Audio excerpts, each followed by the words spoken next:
আসসালামু আলাইকুম রহমতুল্লাহি আবরকাতুহ। আল্লাহ তাল্লাহ আপনাদের উপর শান্তি ও রহমত ও বরকত বর্ষিত করুক। আসল শিক্ষার গুরুত্ব এবং সূরাতে মুস্তাকিমের পথ, যে শব্দটা সূরা ফাতিহার মধ্যে আছে, অনেক অনেক ভিডিওতে বলেছি, সেগুলো শুনবেন, দেখবেন, বাচ্চাদেরকে দেখাবেন, বয়স্কদেরকে দেখাবেন, শোনাবেন। সূরাতে মুস্তাকিম যখন এই শব্দটা আছে, ইহদিনাস সিরাতাল মুস্তাকিম, আমাদের সঠিক সরল পথ দেখাও, তাহলে আমরা বুঝতে পারছি যে আমাদের এই বাংলা ভাষাটা যদি আমরা মনোযোগ দিয়ে পড়াশোনা একটু পড়ি, বা কেউ জানি না শুনি, কেউ হয়তো বুঝতে পারে না, বা শুনেও হয়তো মাথায় থাকছে না, তবে চেষ্টা করতে হবে, ইনশাআল্লাহ হয়ে যাবে। আল্লাহর পথে আল্লাহর কাছে দোয়া চাইবেন, ইলম শিক্ষা দোয়া। এই দোয়াটা হচ্ছে আল্লাহুম্মা ইন্নী আসআলুকা মিন ইলমান নাফিআ ওয়া আউযু বিকা মিন ইলমিন লা ইয়ানফাউ। দেখবেন আপনাকে সহজ করে দেবেন আল্লাহ। আপনি আত্মবিশ্বাসের সাথে এই সমস্ত দোয়াগুলো আমল করবেন, এবং সমস্ত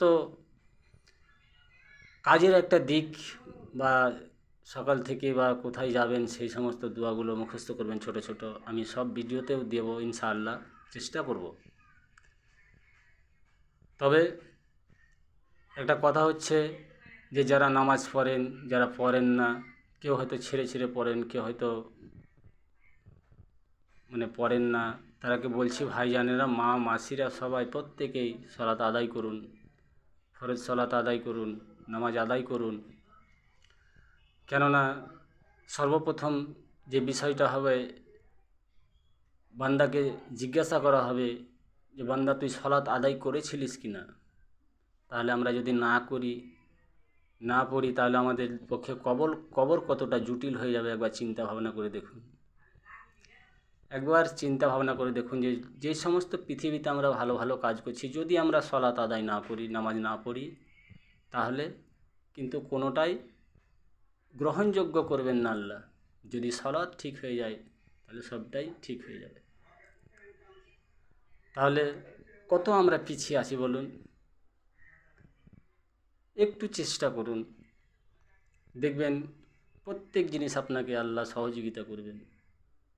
আল্লাহকে আপনি একবার ডাকেন, এক ডাকে বলছে, আমি বান্দা তোর, এক ডাকে আমি 70 বার কিংবা আরও কতবার, আল্লাহ আলম, আল্লাহই ভালো জানেন, আমি সাড়া দিয়ে থাকি। তাহলে চিন্তা করুন, একবার করে ডাকুন, পবিত্রতা অর্জন করেন, ভালো ভালো কাজে লিপ্ত থাকেন। কেউ বলে যে আমি নামাজ পড়ি না, ইমান আছে, ভালো কাজ করি, এই করি সেই করি, দান করি, খয়রাত করি, অমস্ত করি, তমুক করি। তাহলে নামাজ যদি না পড়ে, তাহলে সে কোন জায়গায় আছে সে নিজেও জানে না। বুঝতে হবে, এই শব্দগুলো, শুধু আরবি শব্দগুলো একটু একটু করে বুঝতে হবে, আত্মবিশ্বাসের সাথে মাথায় ধরে রাখতে হবে, অন্তরে ধরে রাখতে হবে। তাহলে ইনশাআল্লাহ আপনি সব বুঝতে পারবেন।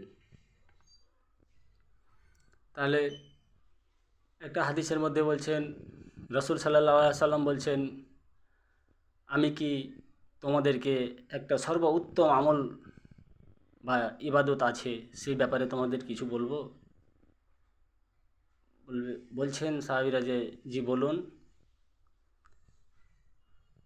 কোনটা সবচেয়ে গুরুত্বপূর্ণ? বলছে সালাত, জি না। রোজা, জি না। এমনকি যে কোনো ইসলামী ভালো কাজ, সেগুলোর মধ্যে অনেকটাতেই বলছে না। বলছে কোনটা তাহলে বলুন? বলছে কোনো দুজন ভাই বা দুজন ব্যক্তি যদি ঝগড়া করে, তাদের ঝগড়াটাকে মিটিয়ে দেওয়া সবচাইতে বড় পুণ্যের কাজ।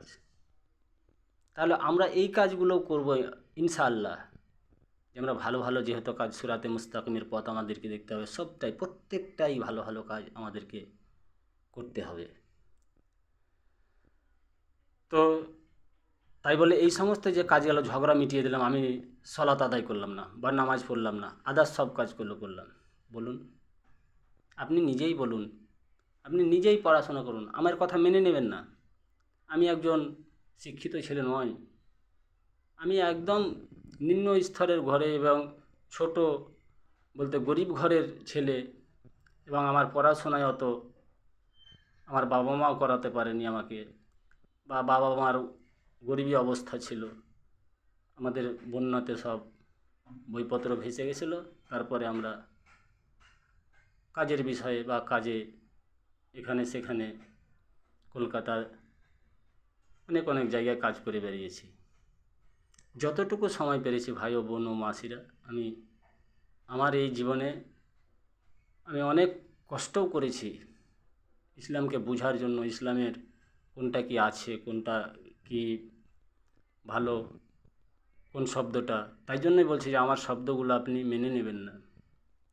100টা 1000টা মহাদ্দেশের কাছে আপনি জানবেন, জানার পর যদি সত্যি হয় তবে ইনশাআল্লাহ মেনে নেবেন। যদি মিথ্যা বা কোনো ভুল থাকে তাহলে আমাকে ক্ষমা করবেন।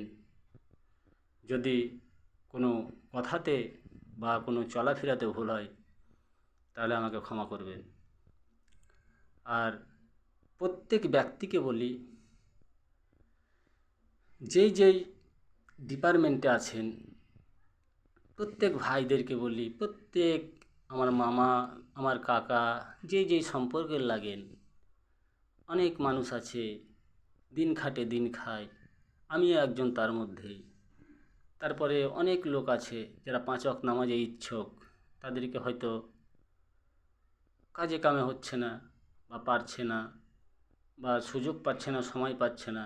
একটু সুবিধা অনুভব করে আপনি আপনার নিজের মতো করে একটু তাকে নামাজ পড়তে বা সলাত আদায় করতে দিন। 5 মিনিট কিংবা 10 মিনিট এই সময়টা হয়তো সেও যদি বোঝে তাহলে সেও আপনাকে ওইটুকু কাজ নিজেই করে দেবে, ওই সময়টুকু নিজেই করে দেবে।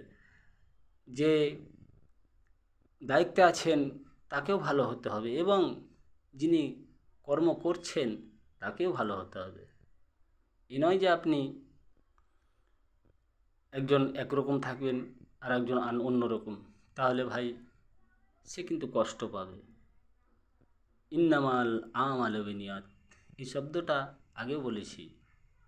নিয়াতের ওপরই অশুদ্ধতা এবং বিশুদ্ধতা, যা সে নিয়াত করবে তাই সে পাবে। আপনার কাজে কামে, চাকরিতে, ব্যবসাতে আল্লাহ তাআলা আরও বরকত দিয়ে দেবেন। যেমন বলি, মানুষ তো দান করে, মানুষ দান করে, খয়রাত করে, ভালো ভালো কাজ করে। তারপরে ধরুন ভালো ভালো এই সমস্ত কাজগুলো করছে, এবং এটাকেও মেনে নিতে হবে যে না, আমার জীবনটা যদি এরকম হতো তাহলে আমাকে এরকমই পরিস্থিতির ওপর থাকতে হতো না, বেচারার আমি হেল্প করে দিই। কেমন করে? যেমন নবী মোহাম্মদ সাল্লাল্লাহু আলাইহি ওয়াসাল্লামকে তার চাচা তিনি কত সহযোগিতা করেছেন আবু তালেব, তবুও সব জানার স্বার্থেও সে বেচারা ঈমান আনেনি বা কালেমা পড়েনি, সব জানার স্বার্থেও। তার জন্যই তাকে সবচেয়ে হালকা আজা হবে। হালকা বলতে ওই যে জুতোতে গরম আগুন বা আগুনের জুতো হবে, তারপরে তার এরকমই একটা শব্দ শুনেছি। তাহলে বিষয়গুলো ভাবুন, আমরা প্রত্যেক মুমিন আর এক মুমিনের আয়না স্বরূপ। কেউ গরিব, কেউ বড়লোক, কেউ হয়তো নিম্ন স্তরের লোক, কেউ হয়তো মিডিল শ্রেণীর লোক। প্রত্যেককে ভালোবাসতে শিখুন, সালাম দিন। সালামের অর্থ এই নয়, সালামের অর্থ হচ্ছে আসসালামু আলাইকুম, আপনার ওপর শান্তি বর্ষিত হোক। আসসালামু আলাইকুম আর রহমাতুল্লাহ, আপনার ওপরে শান্তি ও রহমত বর্ষিত হোক। যিনি উত্তর দিলেন ওয়ালাইকুম আসসালাম, একটু উচ্চস্বরে দিতে হবে। তাহলে তিনি বললেন আপনার ওপরেও শান্তি বর্ষিত হোক। ওয়ালাইকুম আসসালাম রহমতুল্লাহ, আপনারও ওপরে শান্তি ও রহমত বর্ষিত হোক। এ হচ্ছে ভাই জীবন। আমাদেরকে শান্তিটাকে সারা পৃথিবীতে ছড়িয়ে দিতে হবে। কেউ কোনো অন্য মনোভাব করবেন না, কারণ প্রত্যেক মানুষকে, প্রত্যেক মুসলিমকে সালাম দেওয়াটা আমাদের অপরিহার্য, দিতেই হবে। এবার এর নিয়ম কারণ আছে। সালাম দেবেন কিভাবে। আপনি সাইকেলে যাচ্ছেন, কিছুজন ব্যক্তি রাস্তায় দাঁড়িয়ে আছে, এগুলো হচ্ছে সব শিক্ষার বিষয় ভাই। হয়তো অনেক মানুষের জানা নেই। তো যেনারা দাঁড়িয়ে আছেন, বসে আছেন, যে সাইকেলে যাবে তাকেই সালাম দিতে হবে। এবং যারা সাইকেলে আর বাইকের সাথে রাস্তায় দেখা বাইকওয়ালা, যে সে সাইকেলওয়ালাকে সালাম দিতে হবে। কোনো সময় এই সালামের ব্যাপারটাকে অন্য নিয়ে করবেন না। কোনো যে না ওকে সালাম দিচ্ছে ও ওদের দলের লোক, ওকে সালাম দিচ্ছে ও ওদের দলের লোক, ওকে সালাম দিচ্ছে ওদের দলের লোক, মানুষকে অনুভব বা মানুষকে সন্দেহ করা, এই বিষয়গুলো আল্লাহ নবী মুহাম্মদ সাল্লাল্লাহু আলাইহি সাল্লাম শিখাননি। এ থেকে বিরত থাকতে হবে আমাদের। শুধু শিখিয়েছে সত্যের পথ, বলে গেছেন ইয়া আমার উম্মত, আমি যখন ইন্তেকাল করিব তখন তোমরা দুইটো জিনিসকে শক্ত বা আঁকড়ে ধরবে। সেই দুইটো জিনিসের নাম হচ্ছে আল্লাহর কালাম এবং আমার হাদিস, মুহাম্মদ সাল্লাল্লাহু আলাইহি সাল্লামের হাদিস। এগুলোই হচ্ছে সঠিক পথ। এর মধ্যে অনেক হাদিস আছে, তার মধ্যে সবচেয়ে প্রাধান্য পাবে সহিহ আল বুখারী, তারপরে মুসলিম, তারপরে মিসকাত, তিরমিজি, আবু দাউদ, ইবনে মাজাহ, বুলুগুল মারাম, অনেক হাদিস আছে। একটু একটু করে চেষ্টা করতে হবে। আমার কাছে অন্তত হাদিস বিষয়ে বিস্তারিত, মানে জীবনে যে কিভাবে চলতে হবে সেই সমস্ত কিতাবগুলো আছে, আমি সংগ্রহ করেছি। আমি জলসা মেহফিল যেখানেই গেছি ভাই, বোন ও মা ও মাসিরা, সেখানে হয়তো কিছু না হলেও একটা প্রচেষ্টা করেছি বা নিয়ে এসেছি, একটা করে নিয়ে এসেছি। জালসা হোক, মেহফিল হোক, কোনো মুহাদ্দিসের কাছে গিয়েছি, সেখান থেকেও নিয়ে এসেছি, অনেক অনেক জায়গায় গেছি। তাহলে এই সমস্ত কাজগুলো বা এই সমস্ত কথাগুলো সারা পৃথিবীর মানুষের কাছে পৌঁছে দিন, সারা বিশ্ব জগতের কাছে পৌঁছে দিন। কেন, কর্তা হচ্ছেন প্রত্যেকের মাবুদ, প্রত্যেকের আল্লাহ, প্রত্যেকের সৃষ্টিকর্তা। আমার নবী মুহাম্মদ মুস্তাফা সাল্লাল্লাহু আলাইহি সাল্লাম হলেন প্রত্যেকের নবী, প্রত্যেকের রাসূল, প্রত্যেকের পয়গম্বর।